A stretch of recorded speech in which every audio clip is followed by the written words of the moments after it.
Hello and welcome to Sudarshan studio. आप सबका स्वागत है और हम जैसे पढ़ रहे हैं यहाँ पे डॉक्टर भीमराव अंबेडकर की पुस्तक। और आज हम चैप्टर नंबर आपको बता देता हूँ, चैप्टर नंबर 20 पे हैं। वैसे हम ये जो किताब बहुत पहले से पढ़ रहे हैं और ये जो है किताब डॉक्टर भीमराव अंबेडकर की आत्मकथा एवं जन संवाद यानी उनके भाषण जो हैं, और संपादक इनके डॉक्टर नरेंद्र जादव। तो अब हम चलते हैं इस पेज पर। जैसे मैंने आपको बता दिया, ये बुक जो हम पढ़ रहे हैं तो यहाँ पे ठीक है, तो ये 20th चैप्टर है और ये तब उन्होंने भाषण दिया था जब उन्होंने ये पुना पैक्ट होने के बाद जनसंवाद यानी कि पब्लिक को जब एड्रेस कर रहे थे। ठीक है, तो अगर आप लाइव हैं तो जस्ट लेट मी नो कि आप यहाँ पर हैं, तो मुझे पता चल जाएगा कि we are all live. I think या पुना पैक्ट सही है। ठीक है, तो चलिए यहाँ पे अब सबसे पहले हम देखते हैं कि हाँ, जैसे मैंने कहा था कि संबोधन कर रहे थे। ठीक है, तो यहाँ पे आप देख सकते हैं डॉक्टर अंबेडकर ने पुना सत्याग्रह के इतिहास में संक्षेप में खुलासा किया और इस पर जोर दिया कि बहिष्कृत वर्ग के हर एक व्यक्ति को यह परम कर्तव्य है कि वह सत्याग्रह का हर संभव तरीके से समर्थन करे। उन्होंने जन समुदाय से पूछा कि यदि जरूरत पड़ी तो क्या आप मेरे साथ पुणे आने के लिए तैयार हैं, और सब ने मिलकर यही कहा कि हाँ, हम सहमति देते हैं, हम सब मिलकर पुणे जरूर आएंगे। और डॉक्टर अंबेडकर ने बहिष्कृत वर्गों के प्रति उच्च जातियों के रवैये की निंदा की और अपना भाषण इस तरह से प्रारंभ किया। तो भाषण प्रारंभ करने से पहले मैं ये जरा पुना पैक्ट के बारे में आपको बता देता हूँ। पुना पैक्ट जो है 1932, ठीक है, इस साल में हुआ था, सितंबर 24 से लेके 28 तक, यानी उसी साल 24 सितंबर से लेके 28 सितंबर के बीच में ही इसको 4 दिन तक चला। और गांधी जी की तबीयत खराब हो गई थी जिसकी वजह से इसको खत्म करना पड़ा। तो इसकी जरा पृष्ठभूमि यानी थोड़ा हिस्टोरिकल चीज देख लेते हैं। पुना पैक्ट कैसे बना। 4 अगस्त 1932 को ब्रिटिश प्रधानमंत्री रामसे मैकडॉनल्ड ने सांप्रदायिक पंचायत की घोषणा की, जिसमें विभिन्न समुदायों के लिए विधानमंडल में अलग निर्वाचन क्षेत्र आरक्षित करने का प्रस्ताव था। और इस प्रस्ताव को गांधी जी ने कहा कि मैं इसके खिलाफ हूं, और क्योंकि ये हिंदुओं को बांटने की कोशिश करेगा। तो गांधी जी ने क्या किया, अनशन शुरू कर दिया, आमरण अनशन शुरू कर दिया। जब तक ब्रिटिश सरकार दलितों के लिए अलग निर्वाचित क्षेत्र का प्रावधान नहीं हटाती तब तक मैं अपना अनशन जारी रखूंगा। और उनकी तबीयत बिगड़ती गई, जिसके कारण अंबेडकर के ऊपर दबाव आया और उन्हें पीछे हटना पड़ा। यानी 24 तारीख को उन्होंने शाम के 5 बजे लगभग ये सिग्नेचर किए, मतलब गांधी जी ने और अंबेडकर ने दोनों ने यरवड़ा जेल में इस समझौते पर हस्ताक्षर किया। इसी के साथ गांधी जी की जीत हो गई। और यहाँ से हमें मुख्य बातें जो पता चलती हैं पुना पैक्ट के बारे में, वो है दलितों के लिए अलग निर्वाचन क्षेत्र समाप्त कर दिए गए। इसके बजाय संयुक्त निर्वाचन मंडल का गठन किया गया, जिसमें दलित वर्गों की मतदाता आरक्षित सीटों के लिए उम्मीदवारों को चयन करते थे। सीटों की संख्या भी बढ़ाएगी, जहां पर सीटों की संख्या होती थी 71 से बढ़कर 148 कर दी गई विधानमंडल में, और केंद्रीय विधानमंडल में 18% सीटें आरक्षित की गई। और दूसरे जो प्रावधान थे इस पुना पैक्ट के, दलित वर्गों को शिक्षा और सार्वजनिक सेवाओं में प्रतिनिधित्व सुनिश्चित करने के लिए भी प्रावधान दिए गए थे।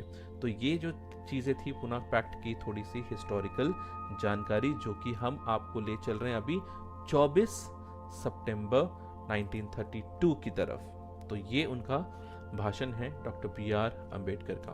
तो देखते हैं यहाँ पे अभी क्या है। तब तक अभी हमारे पास तो कोई लाइव है नहीं यहाँ पर, तो फिर भी अब चलते हैं यहाँ पे हम पुस्तक की तरफ। अब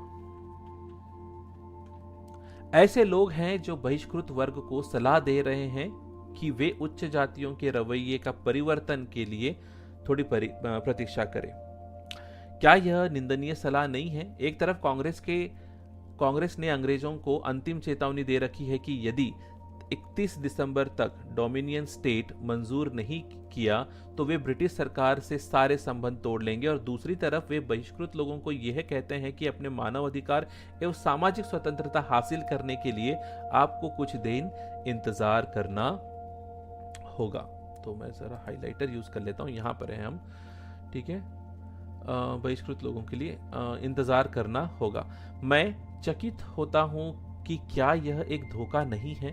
साफ है कि उच्च जातियों की नीचता है कि हजारों वर्षों तक उन्होंने हमारे ऊपर गुलामी की और अब चाहते हैं कि हम इस गुलामी से निकलने का जब मौका आया है तो उसके लिए हम और ज्यादा इंतजार करें। यह और कुछ नहीं बल्कि उनका मीठा धोखा है, लेकिन बहिष्कृत वर्ग अब इस भोली चुपड़ी बातों में नहीं आएंगे और हम दोबारा इस इस जाल में नहीं फंसेंगे।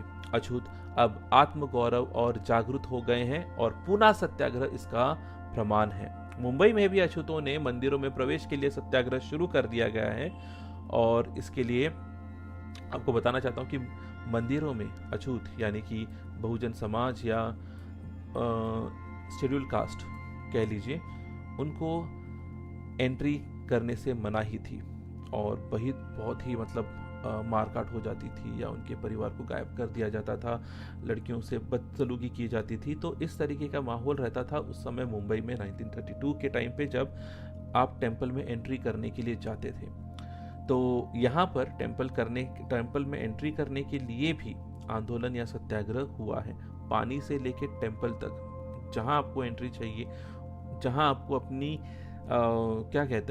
अपने खुद को साबित करना चाहते हैं कि आप भी एक इंसान है और इंसान से बढ़कर और कुछ नहीं, बस वो इंसान और इंसानियत को पाने के लिए बहुत संघर्ष हुआ है। अब यहाँ पे डॉक्टर अंबेडकर ने बहिष्कृत वर्गों को सलाह दी है कि उन्हें किसी भी किस्म के शोषण का विरोध करना उनका अधिकार है। बहरहाल चूंकि उन्होंने मिल मालिकों के खिलाफ मिल मजदूर यूनियन की हड़ताल का विरोध किया था, सभा में से एक व्यक्ति ने पूछा कि इस विरोध का कारण क्या है। यानी अंबेडकर ने विरोध किया था इस मजदूर यूनियन हड़ताल का। तो अंबेडकर यहाँ पे कहते हैं कि मैं अपने भाषण की समाप्ति से पहले आपको ये जवाब दे दूंगा, और उनका जवाब कुछ इस तरीके से है। तो यहाँ पे भाग 2 में देख सकते हैं आप, वो उनका जवाब देना चाहते हैं। भाग 2, कौन कहता है कि मजदूर की जाति नहीं होती? ऐसा प्रतीत होता है कि कई लोगों को मिल मजदूरों की हड़ताल और मिल वर्कर्स यूनियन के प्रति मेरे विरोध के कारणों के बारे में पता ही नहीं है। सर्वप्रथम, यह एक आम हड़ताल नहीं है। कोई भी मुसलमान मजदूर हड़तालों में शामिल नहीं हुआ और वे तमाम मिलों में जहां मुस्लिम काम कर रहे थे वे सामान्य रूप से चल रही थी। और दूसरा, यूनियन के अध्यक्ष और सचिव अन्य लोगों के साथ हड़ताल से एक दिन पहले मेरे पास आते हैं।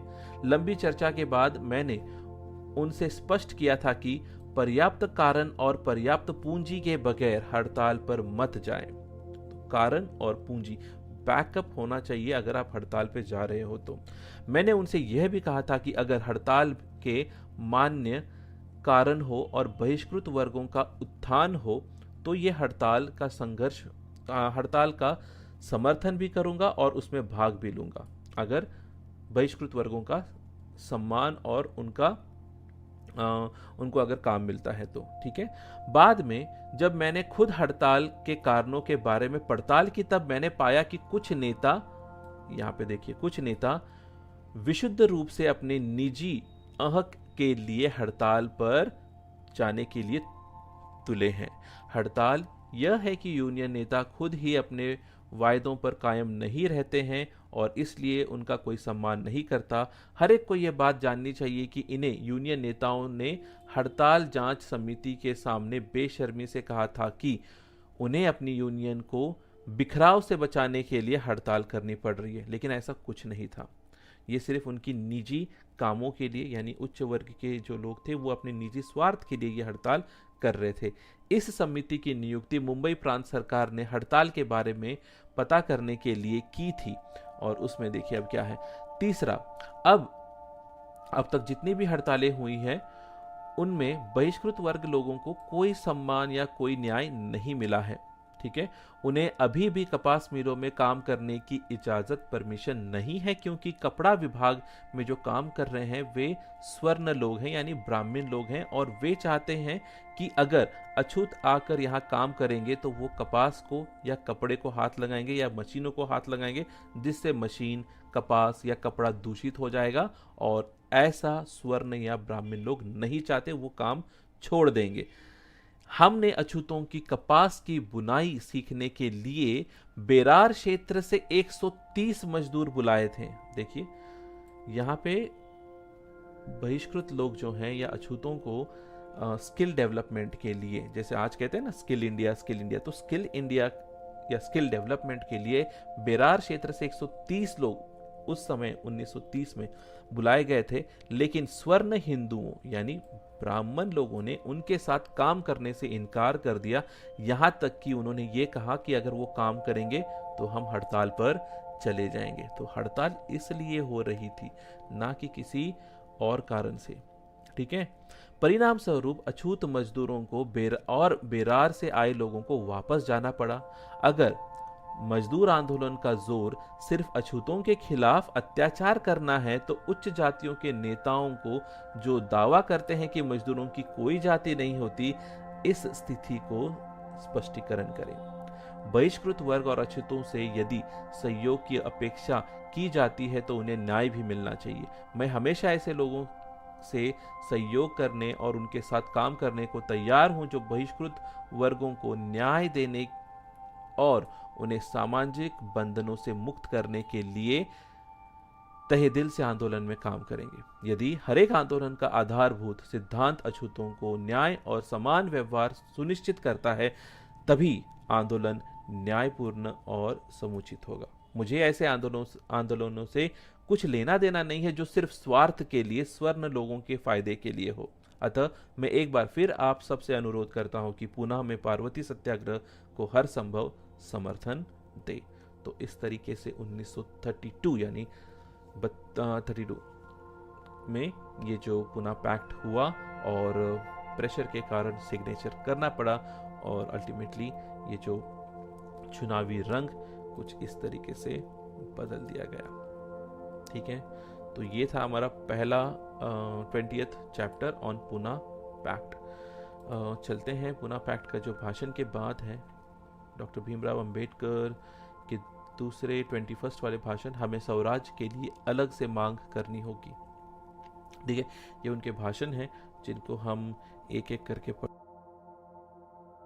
मुझे पता चलती है तो वो भी मैं बताने की कोशिश ज़रूर करूँगा। ठीक है, तो इसके लिए हम एक नेक्स्ट एपिसोड में देखते हैं। तब तक आपको इंतज़ार करिए and will see you in the next episode. Thank you for being with us. Love you guys.